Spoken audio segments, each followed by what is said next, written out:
লিখি আয় খেতে গাছ ছাগলের খাম গাছ কাটে লাগাইছে আপনার জমি একার তুমি কিন্তু একার এ আপনার এই গাছ কি আপনার গাছ আমার ক্ষেত আমার ক্ষেত আমার আপনার ক্ষেত এটা বুঝলাম আপনার ক্ষেত জমি আমার এটা বুঝলাম ক্ষেত আমার ক্ষেতে ঘাস হইছে আপনার কাটবে কি লিগা আপনার ক্ষেত আমি এটা বুঝলাম বাবু আমার ক্ষেতে গাছ তো আর আপনার না গাছ এ আল্লাহ দেছে আমি নিয়ে আল্লাহ ছাগলের খাম আমার ক্ষেতে হইছে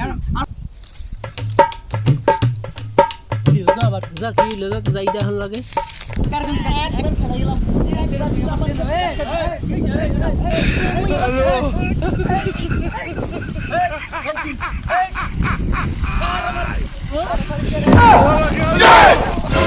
বাবু